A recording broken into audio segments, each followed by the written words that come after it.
warahmatullahi wabarakatuh. Innal hamdalillah, segala puji bagi Allah Subhanahu wa taala. Nahmaduhu wa nasta'inuhu wa nastaghfiruh. Hanya kepadanya kita memuji, meminta pertolongan serta bertaubat dari dosa-dosa kita. Wa na'udzu billahi min syururi anfusina, dan hanya kepada Allah pula kita meminta agar dijauhkan dari keburukan-keburukan diri kita. Wa min sayyiati a'malina, dan dari dosa-dosa yang pernah kita lakukan. May yahdihillahu fala mudhillalah, barang siapa yang telah Allah berikan hidayah maka tidak akan pernah sesat selamanya. Wa may yudlilhu fala hadiyalah, dan barang siapa yang telah Allah sesatkan maka tidak akan mendapatkan petunjuk selamanya. Asyhadu an la ilaha illallah wahdahu la syarikalah, wa asyhadu anna Muhammadan abduhu wa rasuluh. Saya bersaksi tidak Tuhan yang berhak disembah kecuali Allah, dan Muhammad benar-benar hamba juga utusannya. Qala Allah Ta'ala, Allah mengingatkan dalam kitabnya, Ya ayyuhalladzina amanu taqullaha haqqa tuqatih wa la tamutunna illa wa antum muslimun. Hai sekalian orang-orang yang beriman, patuhlah dan tunduklah, sebenar-benar patuh dan tunduk kepada satu-satunya pencipta segala sesuatunya, yaitu Allah Subhanahu wa taala, dan janganlah kalian meninggal dunia kecuali dalam keadaan Islam. Di ayat yang kedua, qala Allah Ta'ala, Ya ayuhan nasu taqu rabbakumul ladzi khalaqakum min nafsin wahidah وخلق منها زوجها وبث منهما رجالا كثيرا ونساء واتقوا الله الذي تساءلون به والأرحام إن الله كان عليكم رقيبا. Hai sekalian manusia, sekali lagi bertakwalah, hanya patuh dan tunduklah kepada satu-satunya pencipta segala sesuatunya, yaitu Allah, yang telah menciptakan kalian dari jiwa yang satu, yaitu Adam alaihissalam, dan menciptakan dari jiwa yang satu istrinya Hawa alaihissalam, dan telah banyak memberikan keturunan laki-laki juga perempuan dari keduanya. Sekali lagi bertakwalah, hanya patuh dan tunduklah kepada Allah, dan jagalah hubungan silaturahim, sesungguhnya Allah senantiasa mengawasi kalian. Di ayat yang ketiga, qala Allah azza wa jalla, ya ayyuhalladzina amanu taqullaha wa qulu qawlan sadida yuslih lakum a'malakum wa yaghfir lakum dhunubakum wa may yuti'illaha wa rasulahu faqad faza fawzan 'azima. Hai sekalian manusia, hai sekalian orang-orang yang beriman, sekali lagi bertakwalah, hanya patuh dan tunduklah kepada Allah dan ucapkan kalimat yang benar. Niscaya Allah akan memperbaiki amalan perbuatan kalian, mengampuni dosa-dosa kalian. Barang siapa yang mentaati Allah dan Rasulnya, maka dia telah mendapatkan kemenangan yang besar. Amma ba'd, fa inna asdaqal hadithi kitabullah.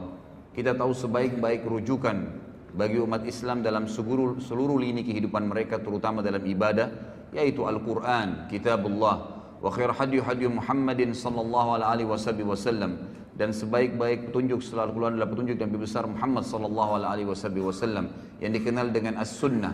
Keduanya rujukan pertama umat Islam atau utama dalam segala lini kehidupan mereka, terutama dalam masalah ibadah.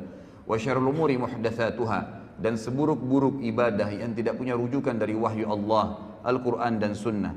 Fa inna kulla muhdatsin bid'ah. Semua perbuatan yang dianggap ibadah dan tidak punya rujukan wahyu dikenal dengan perbuatan baru dalam agama. Wa nabidatun dhalalah, dan perbuatan baru itu akan membawa pelakunya pada kekeliruan dan kesesatan. Wa dalam final dan akan membawa pelakunya ke dalam api neraka. Bapak Ibu sekalian, ikhwah akhwat rahimani rahimakumullah. Tentu yang paling pertama yang layak kita ucapkan adalah segala puji bagi Allah yang telah memudahkan kita untuk berkumpul di rumahnya ini, dan juga untuk menghadiri majelis ilmu, serta sebagaimana sudah saya bahasakan kepada teman-teman panitia, insya Allah saya usahakan dengan izin Allah setiap bulan kita lowongkan, setiap bulan akan ada tablik akbar khusus untuk membahas tentang kisah-kisah sahabat Nabi. Dan ini memang pertemuan pertama kita membahas tentang sahabat yang termulia, yaitu Abu Bakar radhiyallahu anhu. Ada beberapa alasan kenapa saya memilih tema sahabat ini. Yang pertama, saudaraku, banyak sekali umat Islam yang tidak tahu, bahkan tidak pernah mau tahu siapa saja orang-orang yang telah sukses sebelum mereka, baik dunia maupun akhirat. Yang mereka pikirkan adalah orang-orang yang masih hidup bersama mereka, yang dianggap belum berhasil sebenarnya.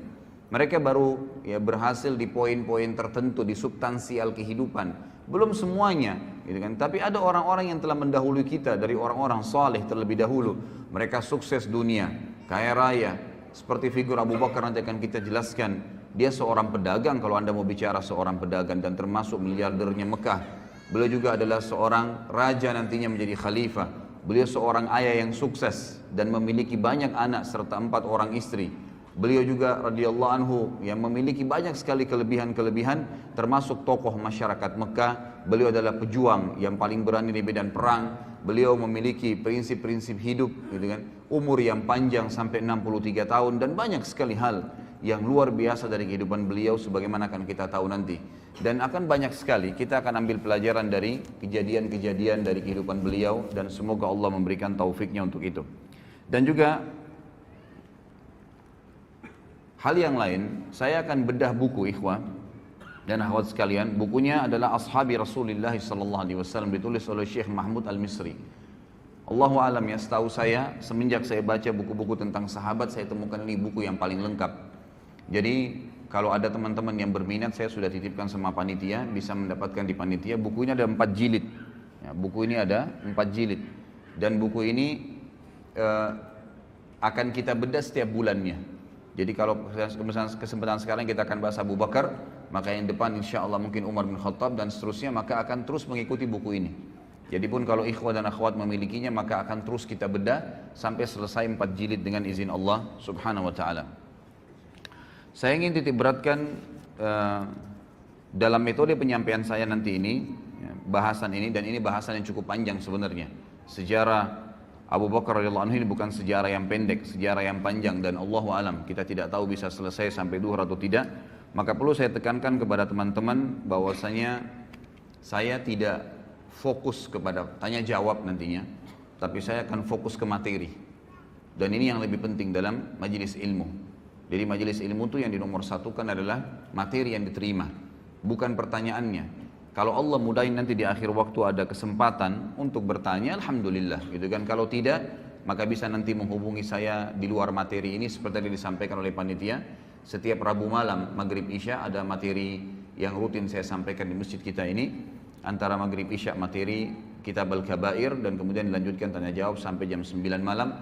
Dan itu bebas Anda bertanya apa saja. Saya akan masuk dulu ke judul kita. Judul kita ini menggapai derajat Siddiq bersama Abu Bakar. Karena ada kalimat Siddiq yang saya terima atau yang saya titik beratkan pada saat saya sampaikan judul ke panitia, maka saya akan jelaskan dulu kalimat Siddiq itu sebelum masuk ke masalah siapa itu Abu Bakar dan apa yang kita bisa ambil dan kenapa beliau mendapatkan julukan Siddiq itu sendiri.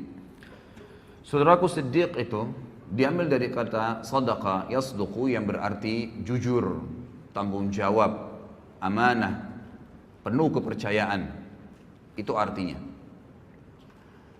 Kalau seseorang itu memiliki sifat kriteria tadi dari definisinya, maka dia dikatakan siddiq untuk laki-laki dan siddiqah untuk perempuan. Allah Azza wa Jalla menggunakan kalimat siddiq ini di banyak dalam ayat Al-Quran. Ada orang-orang yang memang Allah sebutkan. Seperti misalnya Allah sebutkan tentang Yusuf alaihissalam. Dalam surah Yusuf urutan 12 ayat 46. Allah subhanahu wa ta'ala berfirman, A'udhu billahi minasyaitanir rajim, Yusufu ayyuhas siddiq. Al-ayah. Tentu ada lanjutan ayatnya, tapi ini saksi bahasan. Wahai Yusuf, ya, orang yang siddiq. Karena Yusuf alaihissalam adalah orang yang penuh dengan amanah, tanggung jawab, kejujuran dan kepercayaan penuh. Kemudian juga Allah subhanahu wa ta'ala sebutkan tentang Ibrahim alaihissalam di dalam surah Maryam urutan 19 ayat 41. A'udzu billahi minasyaitonir rajim, wadhkur fil kitabi Ibrahim innahu kana siddiqan nabiyya. Al-ayah. Dan ingatlah tentang kisahnya Ibrahim. Penyampaian Allah tentang Ibrahim, sesungguhnya dia nabi, sesungguhnya dia seseorang yang siddiqan nabiyya. Dia adalah orang yang sangat jujur, penuh dengan kepercayaan, ya, apapun yang disampaikan tentang kebenaran dia akan dukung, dan dia juga seorang nabi. Kata para ulama tafsir di sini Allah Subhanahu wa taala mendahulukan memuji Ibrahim alaihissalam dengan siddiq sebelum nabi. Berarti siddiq ini punya kedudukan tersendiri karena sebab utama para nabi-nabi ditunjuk oleh Allah justru karena mereka punya sifat sidq.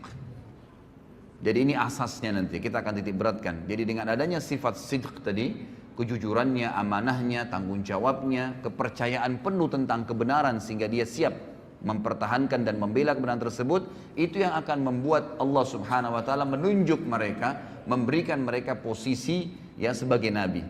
Sebagaimana nanti akan kita titik beratkan banyak poin-poin masalah ini. Kemudian Allah Subhanahu wa taala juga menyebutkan tentang Maryam alaihissalam, ibunya Nabi Isa. Ya. Di dalam firman-Nya surah Al-Maidah urutan 5, A'udzu billahi minasyaitonir rajim, mal masihu ibnu maryam illa rasulun qad khalat min qablihi ar-rusul wa ummuhu siddiqah kana ya'kulani at-ta'am unzur kaifa nubayyinu lahumul ayati thumma anzur anna yufakun. Sesungguhnya Masih ibnu Maryam, Nabi Isa alaihissalam adalah jelas seorang rasul, utusan Allah, dan telah terdahulu sebelumnya banyak rasul-rasul, dan ibunya adalah siddiqah. Ya, jadi di sini penggunaan untuk perempuan siddiqah. Jadi Maryam alaihissalam ini, dia Maryam binti Imran bersaudara dengan Asia binti Imran, dan dua wanita ini adalah wanita yang sangat mulia.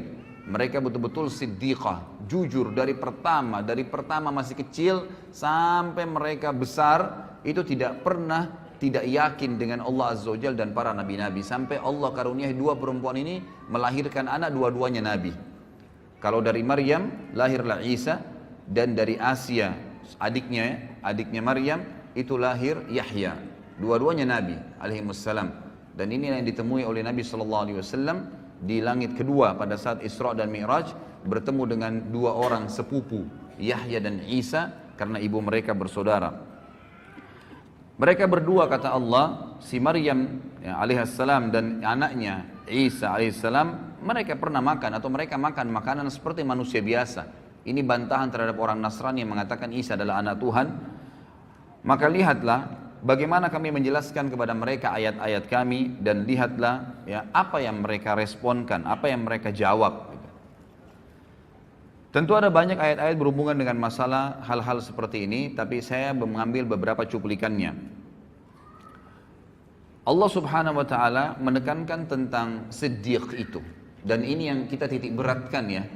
Sebelum menjelaskan Abu Bakar dan ikhwah sekalian, harapan saya dengan izin Allah Subhanahu wa taala, saya dan antum sekalian bubar dari pengajian ini insyaallah membawa sifat siddiq ini, karena ini target utama dan ini sifat luar biasa. Kalau antum milikin sifat ini, insyaallah antum jadikan ini sebagai pondasi menjalankan agama Allah, baik itu menjalankan perintah yang wajib ataupun sunnah, atau meninggalkan yang haram ataupun makruh, antum akan sangat tenang. Anda akan sangat tenang dalam mengerjakan perintah-perintah tersebut, dan juga sangat tenang dalam meninggalkan larangan-larangan tadi. Merasa memang nyaman sekali, dan merasa menikmati yang halal dan meninggalkan yang haram. Kenapa? Karena pondasinya adalah sidq. Bagaimana betul-betul sebagaimana Allah ceritakan. Apa itu sidq? Allah tekankan di dalam Al-Quran, surah Al-Hadid urutan 57 ayat 19. A'udzu billahi minasyaitonir rajim. Walladzina amanu billahi wa rusulihi ulaika humus siddiqun wasyuhada'u 'inda rabbihim lahum ajruhum wa nuruhum walladzina kafaru wa kadzdzabu biayatina ulaika ashabul jahim. Terjemahannya, dan orang-orang yang benar-benar mengimani, meyakini keberadaan Allah dan seluruh rasul-rasulnya tidak terkecuali, sehingga apapun yang diperintahkan oleh Allah dan Rasulnya tidak ada keraguan dalam mengimaninya dan menjalankannya serta mempraktekannya. Gak ada keraguan. Jenggot diperintahkan Nabi SAW langsung dilakukan, tidak ada keraguan. Sholat diperintahkan awal waktu, afdal azan, langsung sholat, tidak pakai peduli. Seseorang muslim pada disuruh tutup auratnya langsung, tidak pakai membantah, tidak pakai berfikir. Itu cirinya orang siddiq. Apapun, mau mengeluarkan uang atau mau mendapatkan pendapatan, ternyata kita khawatir itu adalah haram, bisa mengundang murkanya Allah, ditinggalkan seketika. Itu ciri siddiq. Orang yang benar-benar yakin kalau Allah larang, maka pasti berbahaya buat dia, dan kalau Allah perintahkan pasti baik buat dia. Itu asasnya. Kalau ini antum jadikan sebagai pondasi agama, itu luar biasa. Inilah derajat siddiq. Kata Allah, dan orang-orang yang telah mengimani Allah, yakin keberadaannya, dan mengamalkan semua apa yang Allah inginkan, serta mengimani seluruh rasul, mengikuti mereka. Mereka lah orang-orang yang siddiq. Dan juga yang dianggap jujur, dan tadi ya, penuh dengan kepercayaan. Dan juga mereka akan menjadi saksi-saksi di hadapan Tuhan mereka nanti, dan mereka akan mendapatkan cahaya yang sempurna Mereka akan mendapatkan pahala yang sempurna dan cahaya yang sempurna dari Tuhan mereka. Kata para ulama tafsir, cahaya ini adalah setiap orang melihatnya selalu merasa nyaman, selalu merasa dekat dengan Allah karena siddiqnya. Ya, jadi orang kalau siddiq itu, maka pada saat orang dekat dengannya selalu merasa dekat dengan Allah, selalu merasa dekat dengan surga, selalu berpikir akhirat, selalu menganggap remeh semua dunia dan kecil apapun yang berhubungan dengan kemaksiatan kepada Allah Subhanahu wa taala. Dan sungguhnya orang-orang yang kafir sebaliknya, kafir kepada Allah dan Rasul-Rasul serta membohongkan ayat-ayat, gak ada surga, gak ada itu alam barzakh. Siapa yang bilang orang kalau ibadah itu dapat pahala banyak, sekian gunung, sekian ini dan seterusnya? Siapa yang bilang orang kalau kena maksiat itu lalu dihukum oleh Allah? Subhanallah, saya kemarin tabligh akbar di Makassar. Saya ngisi tema tentang kenalilah Tuhanmu kau akan bahagia.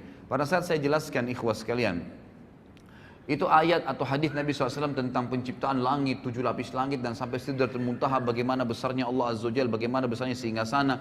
Itu ada yang bertanya, ya, mengatakan, dari mana Anda mengetahui bahwasanya langit itu seperti itu tadi yang diceritakan, dan bagaimana bisa Anda mengetahui ada Sidratul Muntaha, kemudian ada arsy-Nya Allah dan Allah itu ada? Apakah Anda pernah ke sana? Begitu pertanyaannya. Luar biasa ini.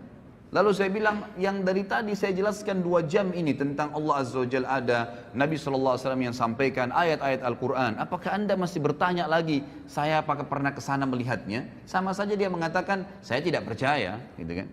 Ya kalau Anda nggak percaya silahkan. Ini orang jelas lawannya siddiq tadi. Sidq itu apapun yang disampaikan oleh Allah dan Rasulnya, apapun, tidak mungkin kita ragu, nggak boleh ragu. Sebagaimana nanti kita akan ambil dari pelajaran Abu Bakar radhiyallahu anhu yang luar biasa dalam, memang orang nomor 1 dalam orang yang mendapatkan gelar siddiq dari umat Muhammad sallallahu alaihi wasallam. Kata Allah, dan orang-orang yang kafir tidak meyakini dan membohongi ayat-ayat kami, maka merekalah penghuni api neraka.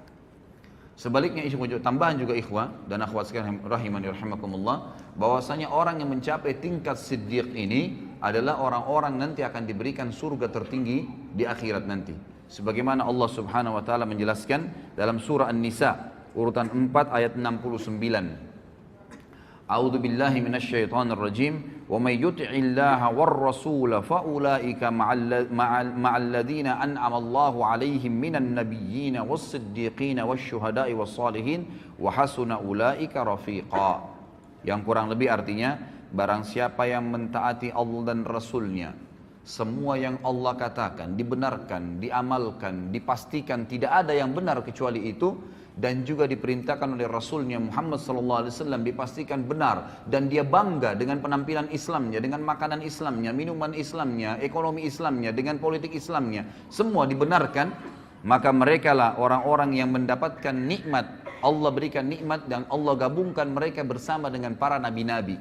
Dan kata para ulama tafsir, nabi-nabi memiliki tempat di Firdaus, surga Firdausil A'la yang tertinggi. Lalu Allah SWT sebutkan, ya, selain nabi-nabi yang akan mencapai dari itu adalah orang yang datang setelah nabi, minan nabiyyin langsung was-siddiqin, dan orang yang membenarkan semua dan yakin serta bangga dengan itu.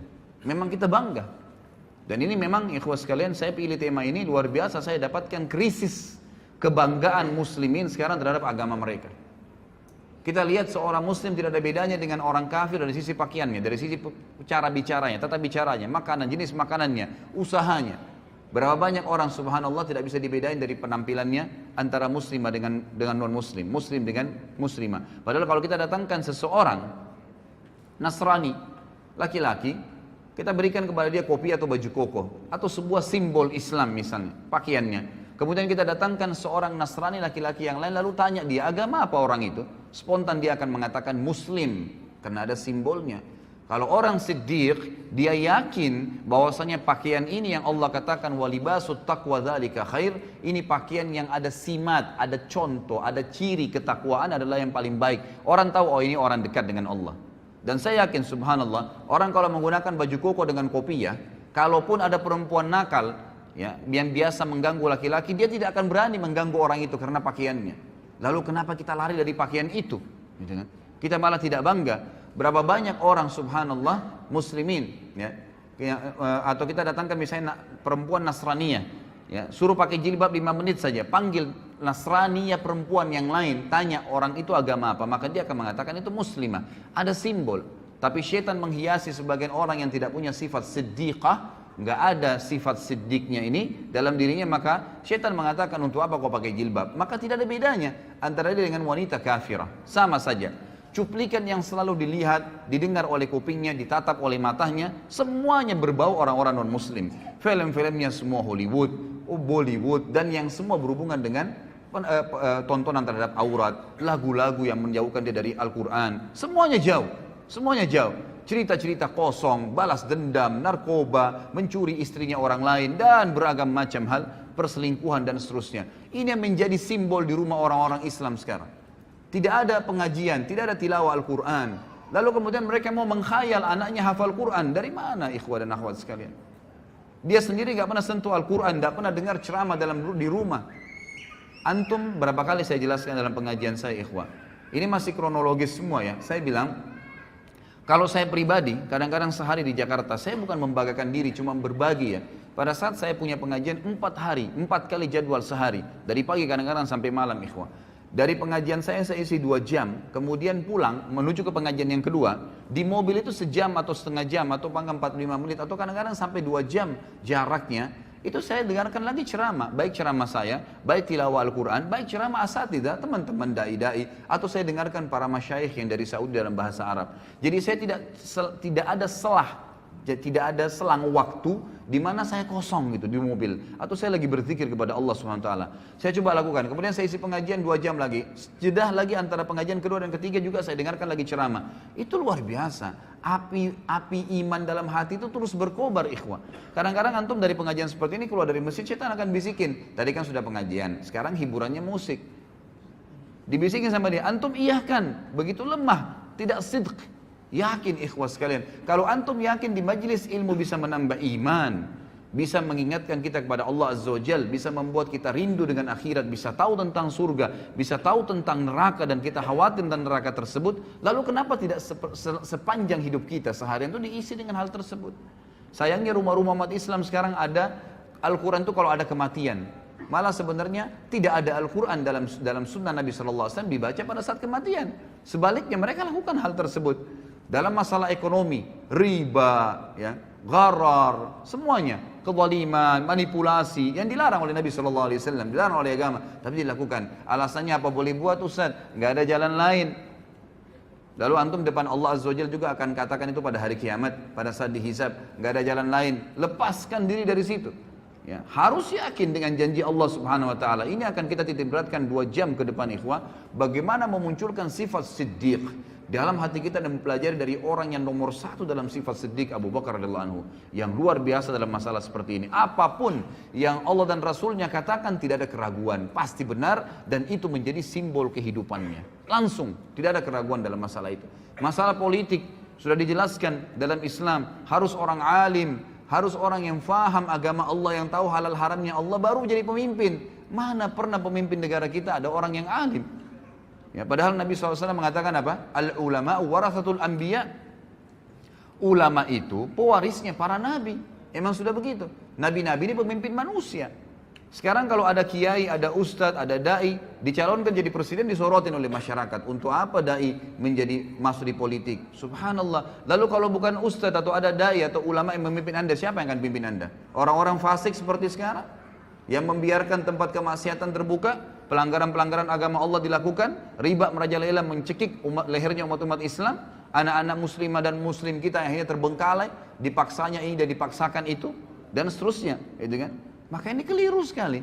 Bukankah Nabi SAW datang ke Madinah lalu menjadi pemimpin pada saat beliau datang dan beliau menobatkan diri menjadi raja sekalian Nabi di Madinah karena beliau adalah seorang yang paling alim, tahu halal haramnya Allah. Bukankah Nabi SAW wasiatkan Abu Bakar radhiyallahu anhu penggantinya setelah beliau adalah orang yang paling alimnya sahabat, paling tahu halal haramnya Allah? Bukankah Abu Bakar menulis wasiat pada saat mau meninggal mengatakan, aku meninggalkan wasiat yang manusia yang paling bertakwa sama Allah dan paling paham halal halalnya Allah adalah Umar bin Khattab? Bukankah Umar bin Khattab lalu menunjuk Uthman bin Affan? Bukankah Uthman dan masyarakat Madinah akhirnya menunjuk ya, masyarakat Madinah menunjuk Ali setelah itu karena dianggap orang yang paling alim setelah Uthman, dan seterusnya. Kita lihat bagaimana Khulafaur Rasyidin menunjukkan adalah ulama, ya. Apa kata Nabi SAW dalam hadis sahih riwayat Al-Hakim? Sayati umara'u sufaha. Akan datang nanti sepeninggalku adalah pemimpin-pemimpin yang sangat sufaha. Sufaha itu jamak daripada safih. Dan orang Arab ini ikhwah menyebutkan kata-kata safih itu kalau bodohnya super bodoh. Namanya. Kalau jahal itu artinya bodoh masih ada pinternya. Tapi kalau safih itu artinya bodoh yang tidak ada di tahu apa-apa. Orang yang tidak tahu, tidak ada informasi apapun dengan dia. Maka apa kata Nabi SAW? Akan datang pemimpin-pemimpin yang sufaha, yang bodohnya luar biasa. Kenapa Nabi SAW katakan bodoh? Beliau lanjutkan hadis yang mengatakan umara'u la yahtaduna bihaddi wa la yastannuna bisunnati. Pemimpin-pemimpin yang tidak akan pernah mengambil petunjuk dariku, nggak mau nunjuk oleh Nabi Muhammad SAW, tidak mau tahu halal haramnya Nabi SAW. Nabi SAW ya seorang Nabi Muslim, ya sudahlah, saya juga Muslim, tapi nggak hubungnya dengan politik saya. Subhanallah.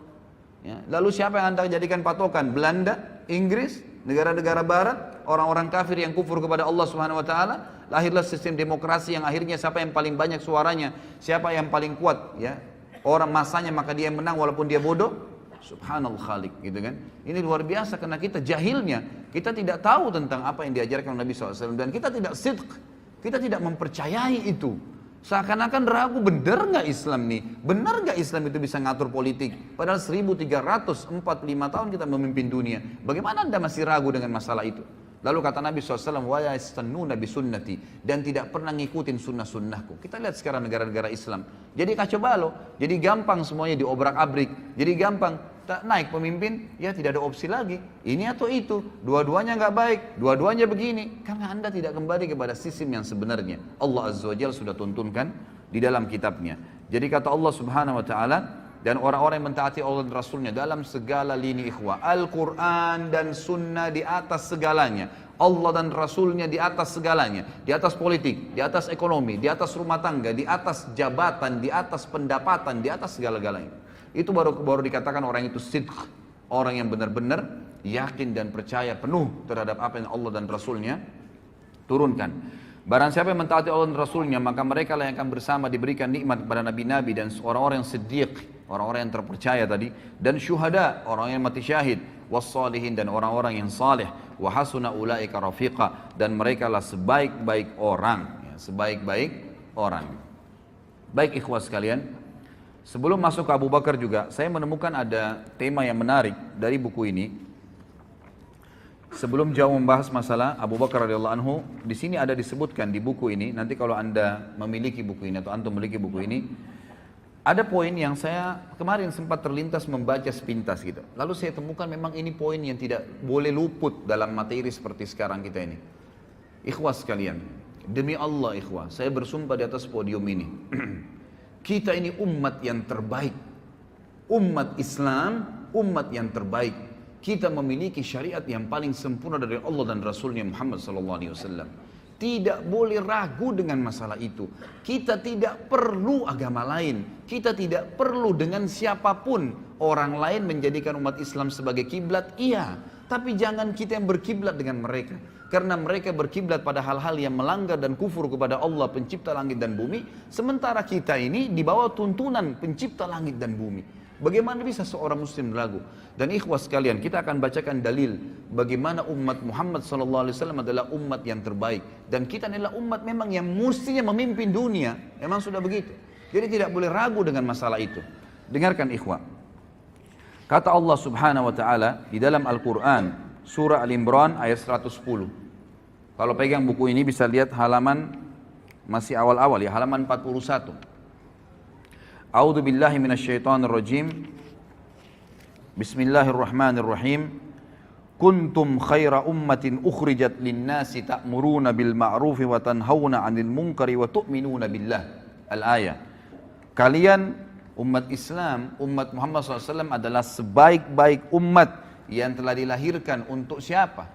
Untuk manusia akhir zaman, untuk seluruh manusia. Dari zaman Adam alaihissalam sampai hari kiamat. Kalian adalah sebaik-baik umat, artinya kalian pemimpinnya, kalian yang harus jadi patokan, kalian harus jadi panduan, kalian yang menjadi contoh bagi orang lain.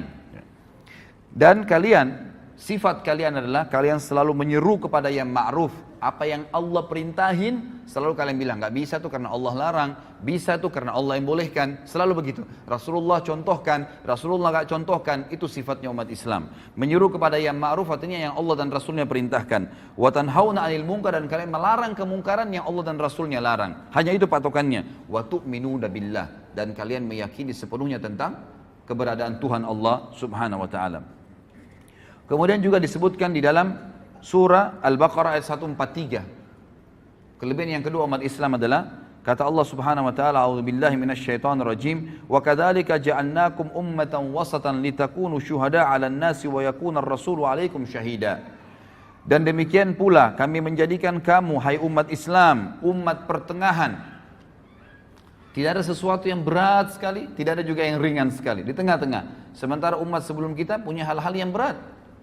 Kalau antum belum tahu, umat Nabi Musa alaihissalam itu kalau mereka berbuat dosa besar, taubatnya bukan kayak kita.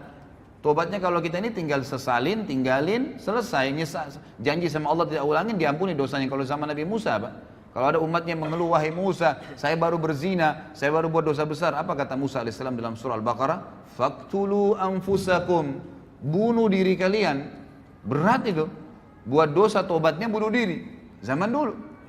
Umat Islam tidak seperti itu, enggak seberat itu, ringan, lebih ringan. Tidak juga terlalu menggampang-gampangkan permasalahan.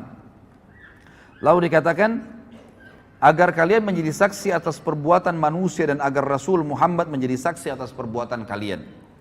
Di dalam hadis yang sahih diriwayatkan oleh Imam Bukhari dan juga dalam kitab Tafsir, ada sebuah hadis yang mulia dari Abu Sa'id Al-Khudri radhiyallahu anhu bahwasanya Nabi SAW bersabda, ini yang pegang buku di halaman 43 ya. Yud'a Nuhun yaumal qiyamah fayaqulu labbaika wa sa'daika ya rabbi fayaqulu hal ballagta ayyir risala fayaqulu na'am fayuqalu li ummatihi hal ballagakum fayaquluna ma atana min nadhir fayaqulu man yashhadu laka fayaqulu Muhammadun wa ummatuhu fayashhaduna annahu qad ballag wa yakunu ar-rasulu 'alaikum shahida fadzalika qawluhu jalla dhikruhu wa kadzalika ja'alnakum ummatan wasatan litakunu syuhada'a 'alan nasi wa yakuna ar-rasulu 'alaikum shahida. Pada hari kiamat nanti Nuh alaihissalam akan dipanggil oleh Allah, lalu dia menjawab, aku menjawab panggilanmu wahai Rabbku, aku penuhi panggilanmu. Allah bertanya, apakah engkau sudah menyampaikan risalah yang telah aku wajibkan terhadapmu? Nabi Nuh mengatakan, benar. Selama 950 tahun Nabi Nuh AS mendakwai kaumnya. Lalu umat Nabi Nuh ditanya oleh Allah, apakah Nuh sudah menyampaikan kepada kalian? Kata para ulama hadis, mereka sudah lihat neraka pada saat itu. Takut masuk neraka, apa jawaban mereka? Mereka menjawab, tidak ada seorang pun pembawa peringatan yang datang kepada kami. Artinya Nuh nggak benar nih. Gak pernah Nuh dampingin kepada kami. 950 tahun didakwai oleh Nabi Nuh AS. Allah bertanya kepada Nuh untuk menjelaskan posisi umat Muhammad SAW dan juga mendirikan hujjah ya, agar umat Nabi Nuh tidak bisa lagi mengelak. Kata Allah SWT kepada Nuh, siapa yang menjadi saksi untukmu? Nuh menjawab, Muhammad dan umatnya. Maka umat Muhammad SAW pun semuanya datang, tidak terkecuali, bersaksi bahwa Nuh telah menyampaikan dan Rasulullah SAW menjadi saksi atas mereka sebagaimana Allah telah firmankan dalam Al-Quran. Dan demikian pula kami telah menjadikan kamu umat Islam, umat pertengahan agar kamu menjadi saksi atas perbuatan manusia dan agar Rasul Muhammad menjadi saksi atas perbuatan kalian. Di dalam hadis yang lain kata Nabi SAW dari Jabir radhiyallahu anhu, hadis ini diriwayatkan oleh Ibnu Abi Hatim dengan sanad jayyid dan juga disebutkan dalam Al-Hafidh dalam Fathul Bari maksudnya. Kata Nabi SAW, ma min rajulin minal umami illa wadda annahu minna ayyatuhal ummah ma min nabiyyin kadzabahu qaumuhu illa wa nahnu syuhada'uhu yaumal qiyamah an qad ballaga risalatallahi wa nasaha lahum. Tidak ada seorang pun dari umat-umat sebelum kita, kata Nabi SAW, kecuali dia berharap berasal dari kita, wahai umat Islam. Ini perkataan Nabi ya. Sekali lagi kata Nabi SAW. Ketahuilah tidak ada seorang pun dari umat-umat sebelum kita. Karena kita ini umat terakhir. Gitu kan. Kecuali karena nabi-nabi mereka sampaikan nanti akan datang umat terakhir. Nabinya paling sempurna. Umatnya paling baik. Paling banyak pengikutnya. Paling pertama masuk surga. Banyak kelebihan-kelebihan nanti. Lalu mereka kecuali berharap. Semuanya berharap umat-umat sebelum kita. Termasuk golongan kita ini. Termasuk golongan kita umat Islam. Tidak ada seorang nabi pun yang didustakan oleh kaumnya kecuali kita adalah saksi-saksinya pada hari kiamat bahwasanya dia telah menyampaikan risalah Allah dan menasihati mereka. Juga disebutkan di dalam hadis yang lain, ini mohon maaf saya tidak bisa bacakan semua karena hadisnya panjang. Saya pindah ke halaman setelahnya, halaman 45. Kata Nabi SAW dalam hadis yang sahih diriwayatkan oleh Ahmad dan Tirmidzi juga Ibnu Majah. Dan ini dihasankan oleh Syekh Albani sebagaimana dijelaskan dalam footnote-nya. Kata Nabi SAW, innakum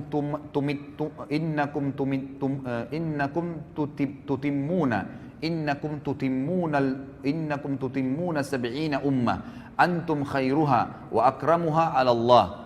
Sesungguhnya kalian akan melengkapi 70 umat.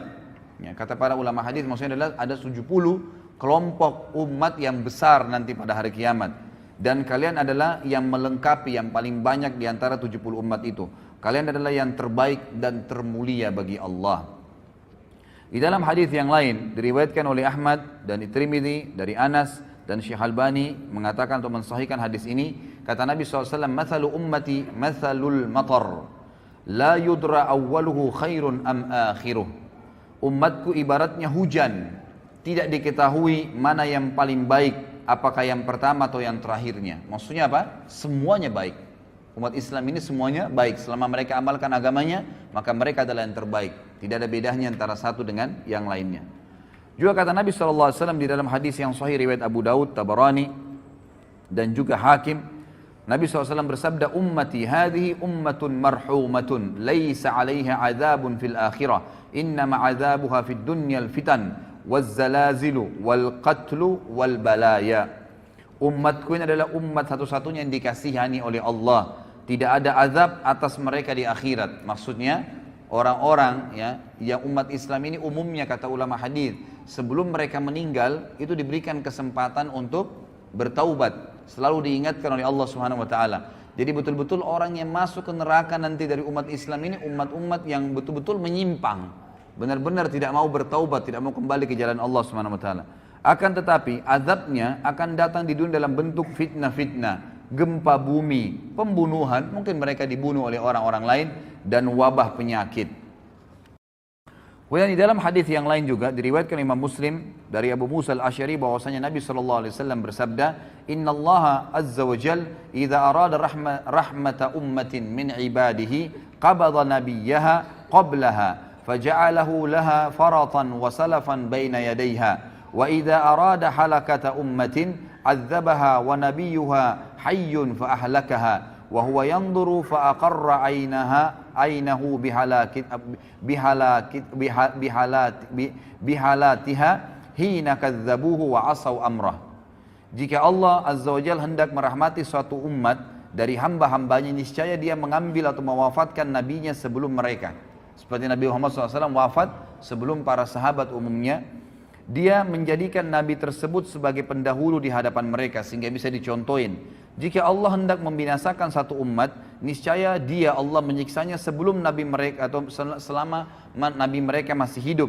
Allah membinasakan mereka sedangkan Nabi mereka melihatnya. Seperti kasus Nabi Nuh, Nabi Lut, jadi dilihat. Dia membuatnya tenang dengan kebinasaan mereka manakala mereka mendustakan dan menyelisihi perintahnya.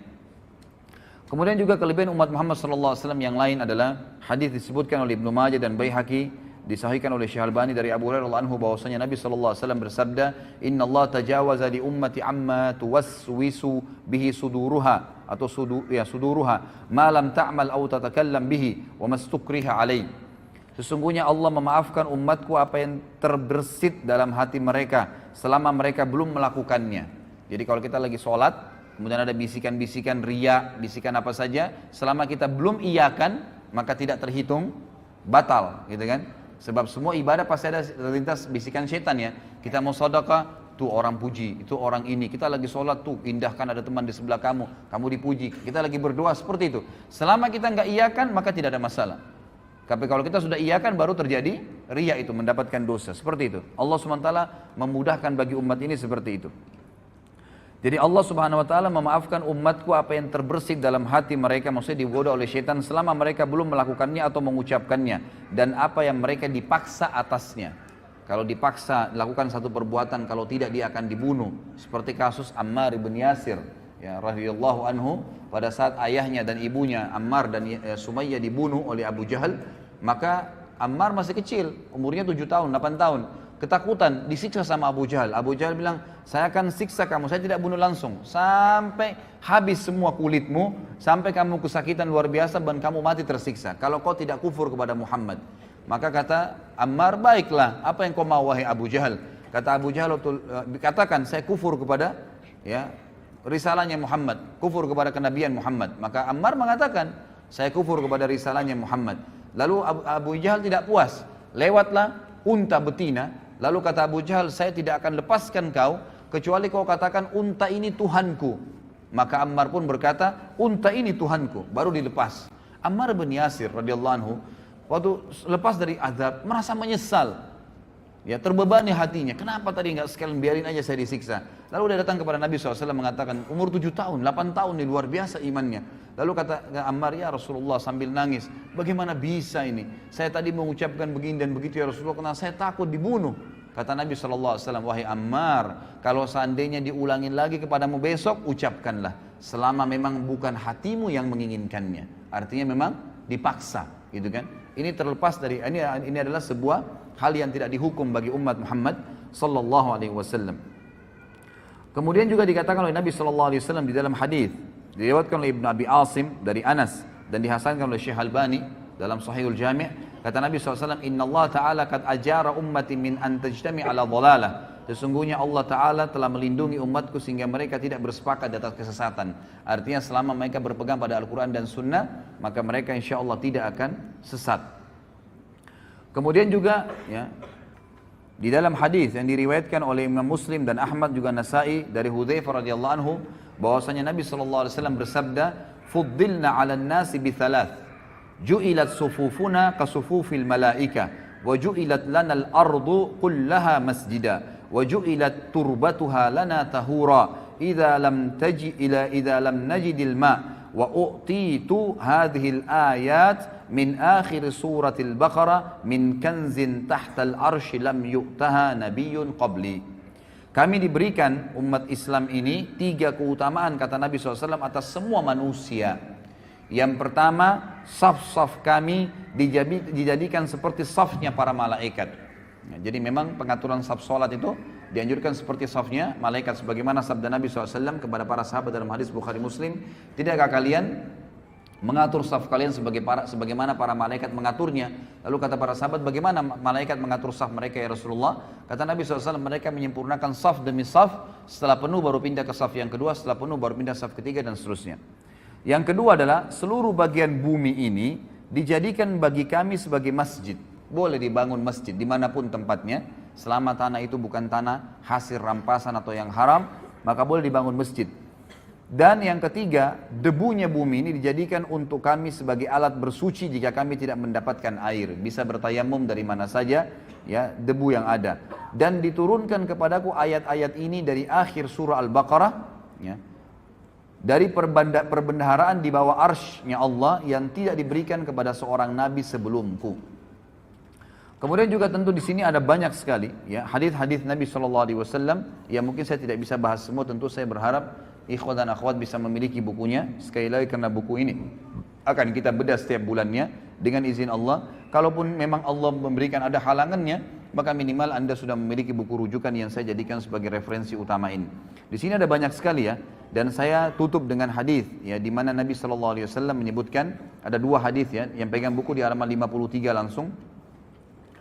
Kata Nabi SAW di dalam hadis diriwayatkan oleh Ahmad dari Abu Bakar radhiyallahu anhu dan disahihkan oleh Syekh Albani dalam Sahihul Jami', kata Nabi SAW, u'titu 70,000 min ummati yadkhuluna al-jannata bighairi hisab, wujuhuhum kal qamari lailatal badr wa qulubuhum ala qalbi rajulin wahid, fastazattu rabbi azza wa jal fazadani ma'a kulli wahidin sab'ina alfa. Ini kemuliaan yang luar biasa. Aku diberikan 70.000 dari umatku yang masuk surga tanpa hisab. Wajah mereka seperti rembulan di malam purnama, dan hati mereka di atas hati satu orang, artinya semuanya sama imannya. Aku lalu meminta tambahan kepada Rabbku, maka dia Rabbku memberiku tambahan. Setiap satu orang dari 70.000 itu ditambahkan 70.000 orang yang lain, sehingga masing-masing mereka bisa membawa 70.000. Jadi 70.000 kali 70.000, dan ini tidak ada bagi umat-umat sebelum kita. Ini luar biasa sekali Allah SWT berikan kepada kita. Kemudian dikatakan juga di dalam hadis yang lain,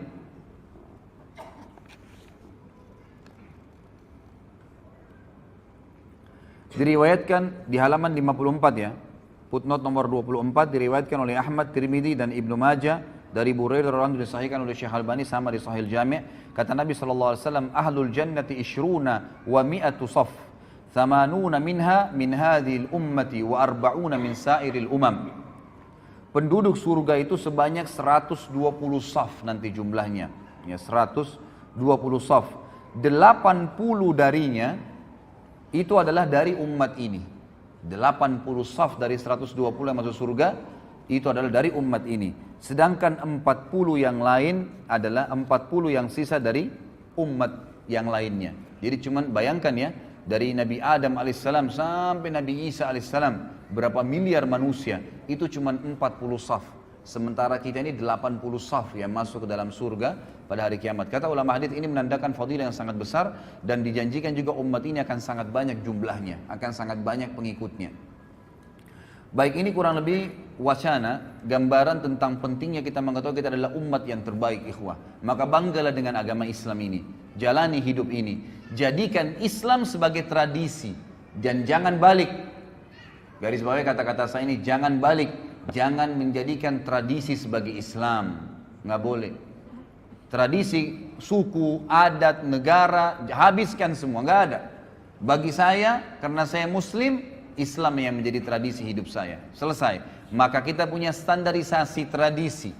Mau di Afrika, mau di Eropa, mau orang bule, mau orang hitam, mau orang Arab, mau orang Melayu, mau orang dari manapun, suku manapun, kalau kita bertemu dengannya maka akan sama semua perilakunya, pakaiannya, makanannya, minumannya, tutur katanya, akhlaknya, semua akan sama. Karena yang dijadikan tradisi adalah Islam. Itu yang dititik beratkan, ikhwah. Tidak usah lagi berpatokan dengan agama lain. Tidak usah berpatokan dan menjadikan idola orang-orang non-muslim. Kembalilah kepada orang-orang muslim. Dan kita akan lihat nanti figur pertama yang luar biasa pada hari ini. Kemudian saya kerucutkan bahasan juga sebelum Abu Bakar radhiyallahu anhu. Saya akan sebutkan, ikhwah, di antara umat Islam ini ada lagi orang-orang yang terbaiknya. Jadi tadi kita umat yang terbaik, ada juga di kalangan umat Islam ini orang-orang yang terbaik. Itulah para sahabat ridwanullahi alaihim, sahabat Nabi sallallahu alaihi wasallam, sahabat-sahabat Nabi sallallahu alaihi wasallam yang Allah SWT telah memberikan julukan mereka radhiyallahu anhum wa radu'an. Inilah imam-imam kita. Mereka lah ya, panutan-panutan kita, idola-idola kita. Di buku ini ada lebih dari sekian puluh sahabat yang disebutkan, dan satu orang saja, ikhwan dan akhwat sekalian, kalau kita jadikan sebagai rujukan hidup kita, idola kita, sudah cukup untuk selamat dunia akhirat. Bagaimana kalau kita jadikan semuanya puluhan orang ini sebagai idola kita? Cukup mereka, tidak perlu lagi pasang anak-anak muda, wahai anak-anak muslim, pasang poster-poster pemain bola di kamar anda. Untuk apa? Apa yang mau dibanggakan dengan mereka? Dengan keterampilan mereka main bola? Masuk surga ke dengan main bola itu? Bukan berarti tidak boleh main bola ya, olahraga boleh dalam Islam. Tapi sampai pada tingkat anak-anak kita menghafal nama-nama pemain bola dan tidak tahu nama sahabat Nabi. Siapa yang sudah dijamin masuk surga? Siapa yang sudah berjuang dan sebenarnya? Gitu kan? Ini hal-hal yang harus kita sadari dan kita fahamin. Maka kita harus kembali kepada para sahabat. Jadikan mereka sebagai idola-idola kita. Karena bukan mustahil, ikhwah dan akhwat sekalian.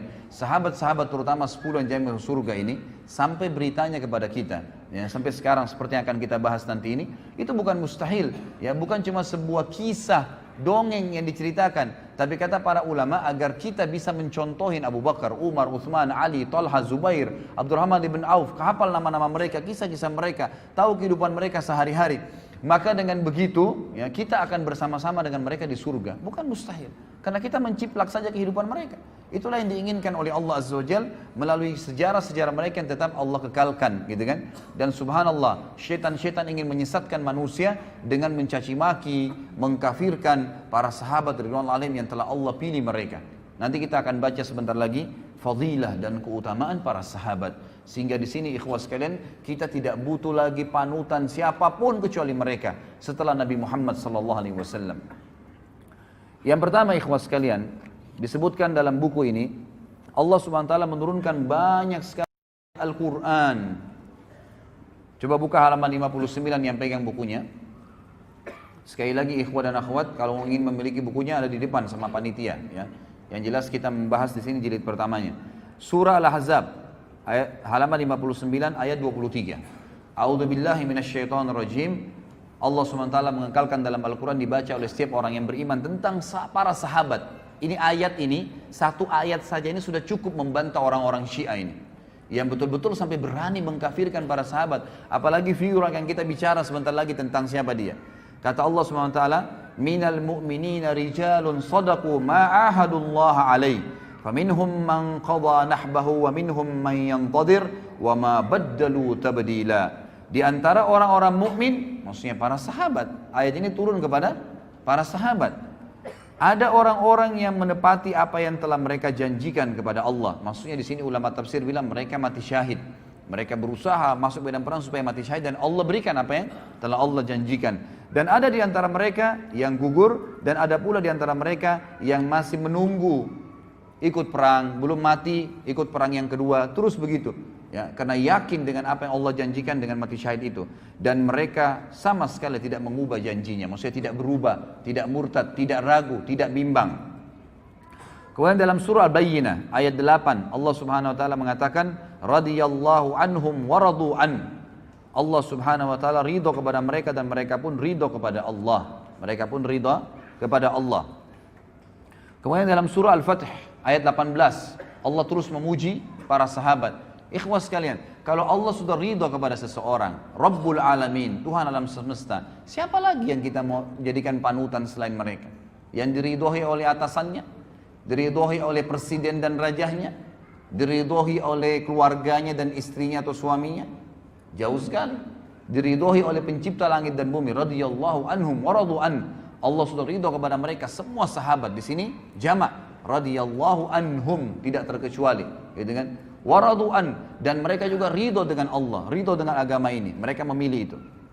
Kemudian juga dalam surah Al-Fatih ayat 18 halaman 60-nya, a'udzubillahi minasyaitonirrajim, kata Allah SWT, laqad radiyallahu 'anil mu'minina idh yubayyi'unaka tahta asy-syajarati fa'alima ma fi qulubihim fa'anzala as-sakinata 'alaihim wa athabahum fathan qariba.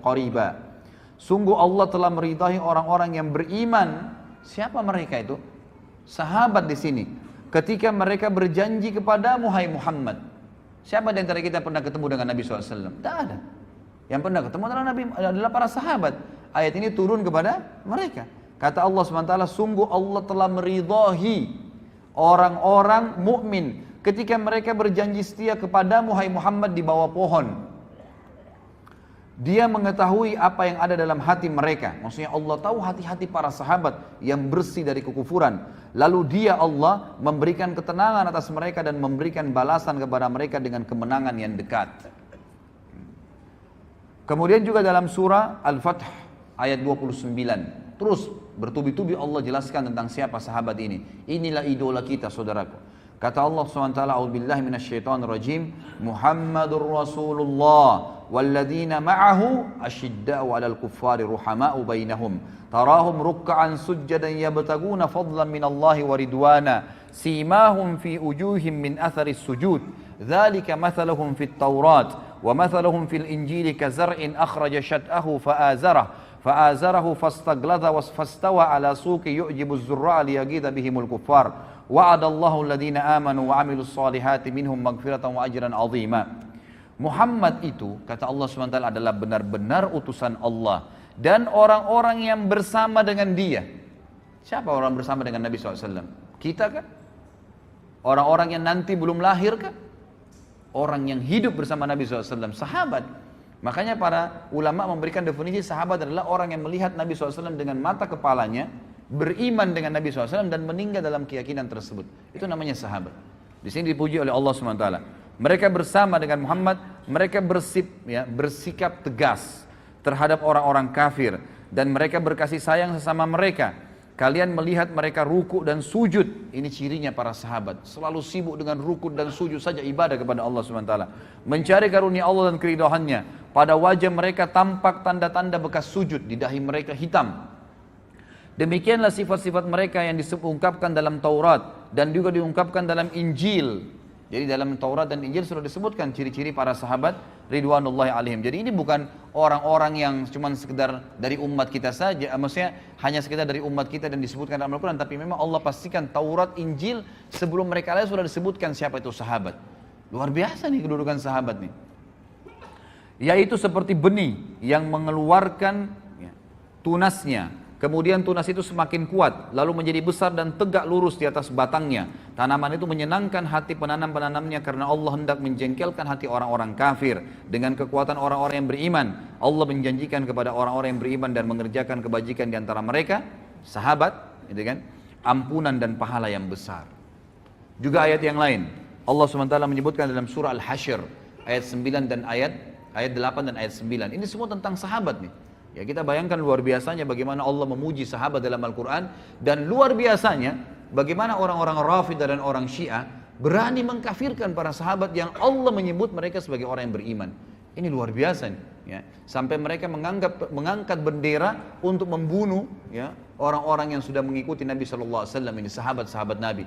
Dan sampai saya dengarkan cuplikan salah satu tokoh orang-orang Syiah sekarang di Iran. Dia membahasakan dalam bahasa Arab gitu kan, tapi saya tidak ingat namanya. Tadi sempat saya lihat terlintas ada cuplikannya di YouTube gitu kan.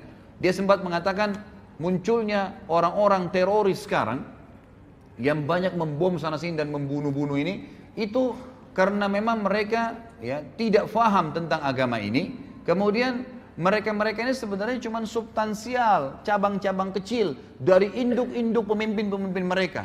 Saya pikir yang mereka mau sebutkan ini ulama-ulama sunni yang sekarang. Ternyata mereka bilang apa? Kalimatnya dia bilang apa? Pimpinan-pimpinan mereka adalah Abu Bakar, Umar, Aisyah, sahabat. Yang mestinya ini akar-akarnya semua ini yang kita harus putuskan. Dan kita kafirkan, kita perangin. Sehingga tidak muncul lagi teroris. Luar biasa. Ya, na'udzubillah, alaihimul la'nah. Allah SWT akan melaknat mereka dengan cara seperti ini. Apa kata Allah kekal ikhwah dalam Al-Quran? Al-Quran bukan buku yang saya tulis.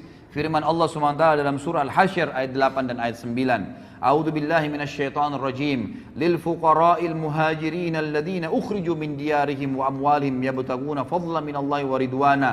Fadlan minallahi wa ridwana wa yansuruna Allah wa rasulahu. Ulaika humus shadiqun. Walladziina tabawwa'ud dara wal imana min qablihim yuhibbuna man hajara ilaihim wa la yajiduna fi sudurihim hajatan mimma utu wa yu'thiruna ala anfusihim. وَيُؤْثِرُونَ عَلَىٰ أَنفُسِهِمْ وَلَوْ كَانَ بِهِمْ خَصَاصَةٌ وَمَنْ يُوقَ شُحَّ نَفْسِهِ فَأُولَٰئِكَ هُمُ الْمُفْلِحُونَ. Harta rampasan perang itu untuk orang-orang fakir yang hijrah, yang terusil dari kampung halaman mereka dari Mekah. Siapa mereka? Sahabat Nabi.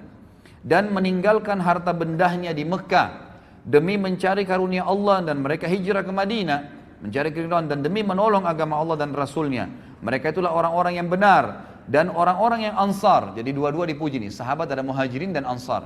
Muhajirin dari orang-orang Mekah Allah puji. Mereka meninggalkan harta dan kota mereka, negeri mereka, hijrah untuk Allah dan Rasulnya. Dan orang-orang ansar yang di Madinah yang menyambut mereka, sahabat-sahabat Nabi yang telah menempati kota Madinah. Siapa yang menempati kota Madinah di zaman Nabi SAW? Sahabat Nabi. Dan telah beriman sebelum kedatangan mereka, para muhajirin, kepada Nabi Muhammad SAW. Mereka mencintai orang-orang yang berhijrah ke tempat mereka. Dan mereka tidak menaruh keinginan dalam hati mereka terhadap apa yang diberikan kepada mereka, muhajirin. Maksudnya memberi balasan, memberikan bantuan kepada muhajirin, tidak berharap balasan. Itu sifat sahabat-sahabat Ansar. Meskipun mereka juga memerlukannya. Dan siapa dijaga diri dari kekikiran, berhitungan di jalan Allah, maka mereka itulah orang-orang yang beruntung. Mereka lah orang-orang yang beruntung. Kemudian surah At-Taubah ayat 88 sampai 89. Terus Allah sebutkan banyak ayat tentang sahabat nih.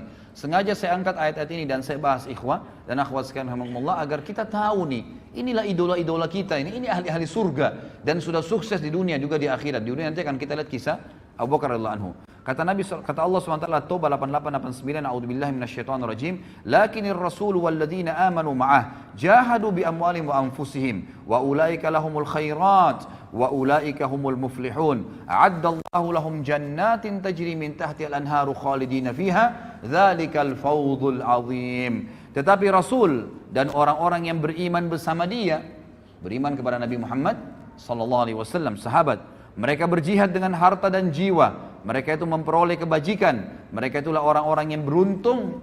Sahabat dipuji oleh Allah SWT. Allah telah menyediakan bagi mereka surga yang mengalir di bawahnya sungai-sungai. Mereka kekal di dalamnya. Itulah kemenangan yang agung.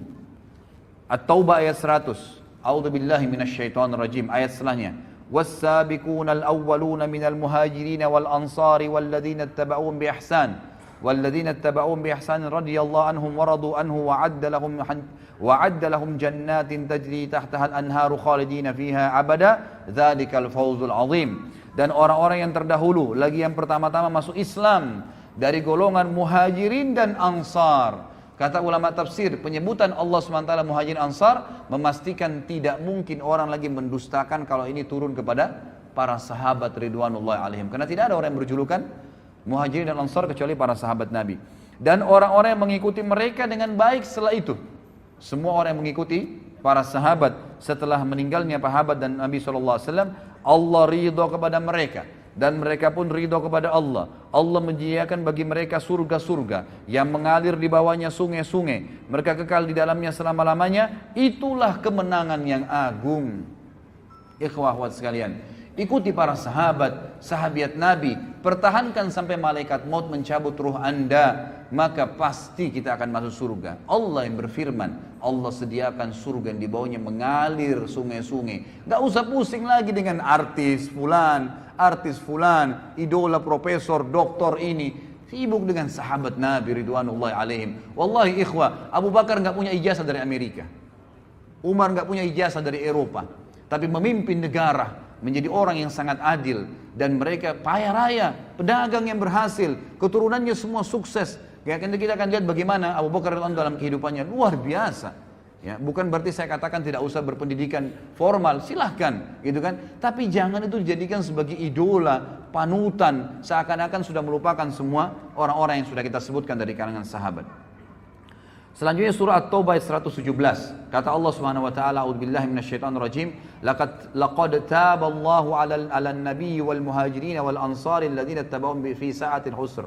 Alladziina ittaba'uuhu fi sa'atil usrati min ba'di ma kada yazigu qulubu fariqin minhum thumma taba 'alaihim innahu bihim raufur rahim. Allah berfirman, ya, sungguh Allah telah menerima taubat Nabi Muhammad sallallahu alaihi wasallam dan orang-orang muhajirin dan orang ansar. Di sini Allah bukan sebutkan mukminin umumnya, tapi di sini dikhususkan Nabi dan muhajirin dan ansar. Artinya sahabat-sahabat yang mengikuti Nabi pada masa-masa kesulitan di awal-awal Islam. Sulit sekali menyebarkan Islam. Ikhwah sekarang dan akhwat sekalian, kita luar biasa ya. Lahir zaman sekarang ini luar biasa kalau bagi saya bilang. Kita lahir Quran sudah sempurna, masjid sudah banyak, orang tua kita muslim, ya. Di mana-mana tersebar agama Islam. Sudah jelas, masjid di Mekah sudah bebas dari kekufuran, Madinah sudah bisa dikunjungin, orang bisa umroh haji sepuasnya. Luar biasa Islam. Kalau kita lahir di zaman Nabi SAW, ikhwah, nggak gampang jadi sahabat. Luar biasa sulitnya. Nggak ada lampu, nggak ada penerangan pada saat itu. Ada seorang Nabi buta huruf, nggak bisa baca, nggak bisa nulis, ngaku Nabi. Kira-kira kalau antum hidup di zaman Mekah dulu, beriman nggak? Gitu kan? Tidak ada lampu, nggak ada apa-apa. Orang yang hidup bersama-sama di padang pasir lalu ngaku saya Nabi. Apalagi nanti kita bahas masalah Isra dan Mi'raj. Ada borak, kuda bersayap, terbang. Perjalanan Palestina Mekah sebulan bisa ditempuh dalam satu malam. Mungkin kita bersama dengan Abu Jahal, na'udzubillah. Gitu kan? Tapi kita hidup sekarang luar biasa. Hidup dengan sahabat itu masa-masa kesulitan. Luar biasa mereka bisa beriman pada saat itu. Setelah hati segolongan dari mereka hampir berpaling, kemudian Allah menerima taubat mereka. Sungguhnya Allah Maha Pengasih lagi Maha Penyayang terhadap mereka. Kemudian juga ayat yang lain, dan ini saya angkat saja ayat yang terakhir karena ini cukup banyak dalilnya. Dalam surah Al-Kahfi, ya.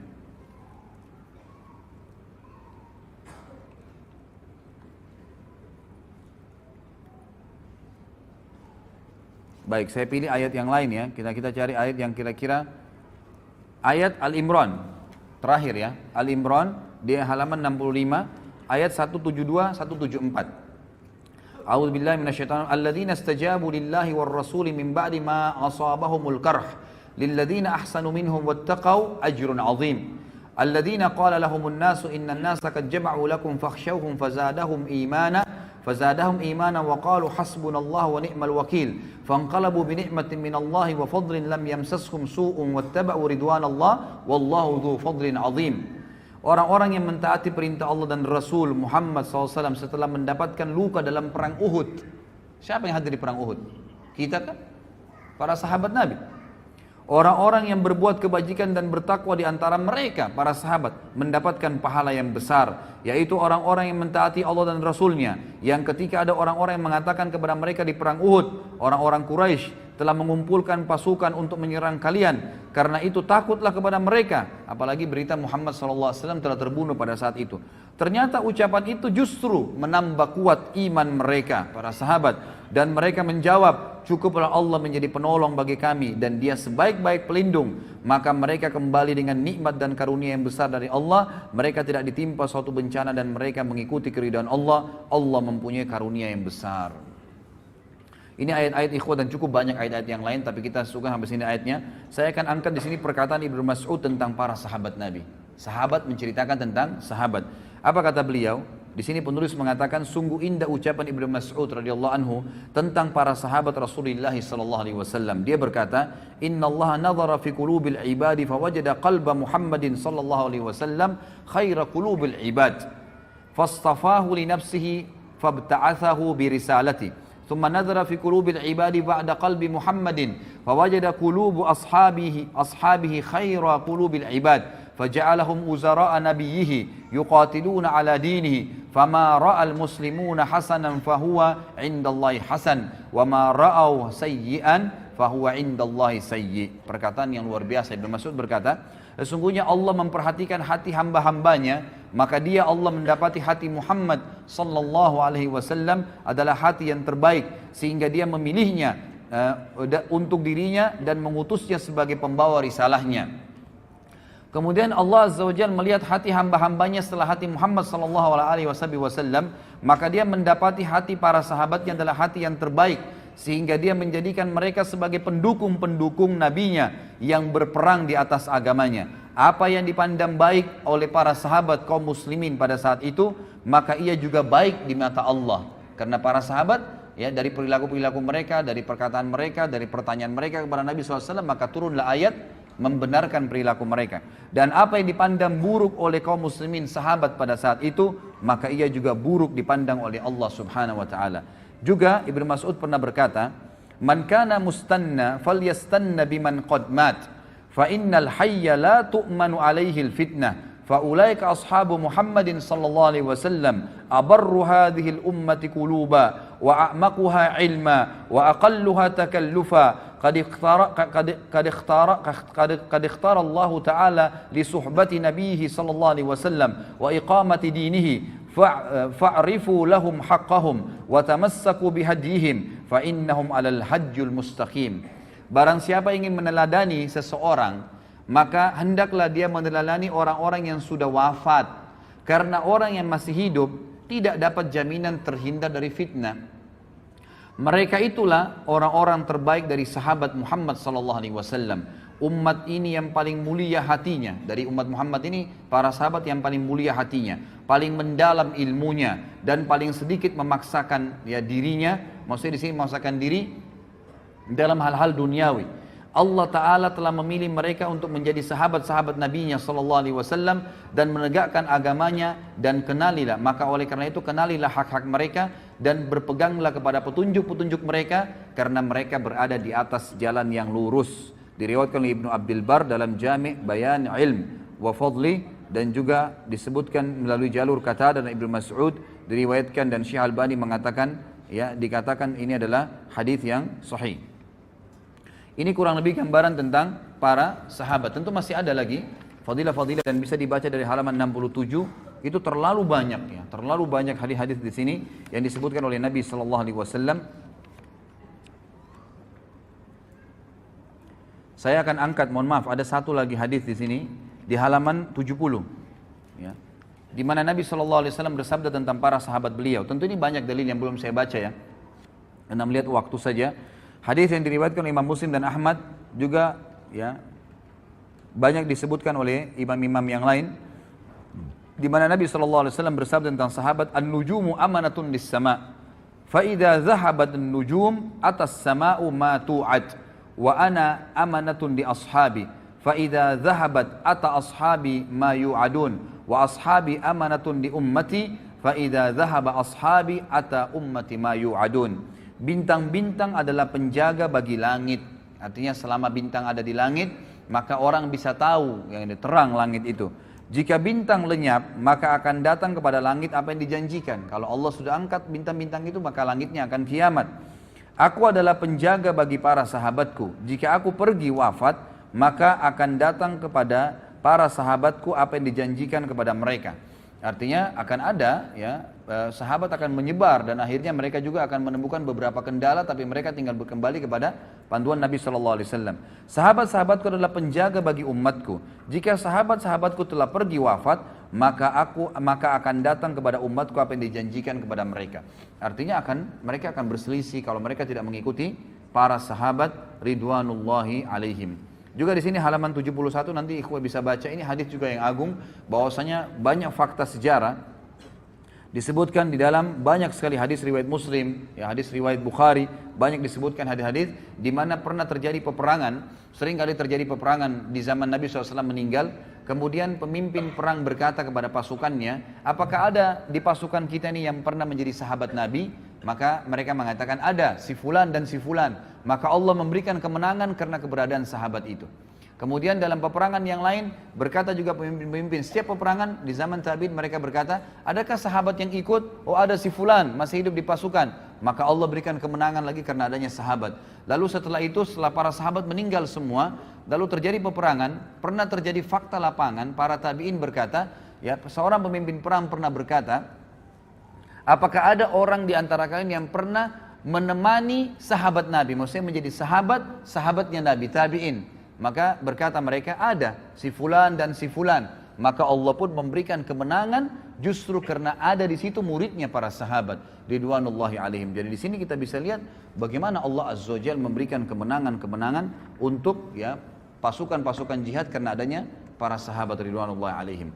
Ini kurang lebih kronologisnya ikhwas sekalian, dan memang agak panjang tadi saya sampaikan agar memang kita menyadari tentang pentingnya kedudukan kita umat Islam dan juga pentingnya kedudukan para sahabat ridwanullahi alaihim. Sekarang kita masuk ke inti bahasan tentang umat nomor satu ya, atau dari umat ini yang nomor satu yang dinomorsatukan oleh para ulama ya, ulama sunni semua sepakat mengatakan umat atau orang yang paling terbaik dari umat Muhammad sallallahu alaihi wasallam setelah Nabi Muhammad adalah Abu Bakar radhiyallahu anhum. Saya akan mulai ikhwah. Abu Bakar ini beliau berada atau berasal dari suku yang masyhur ya.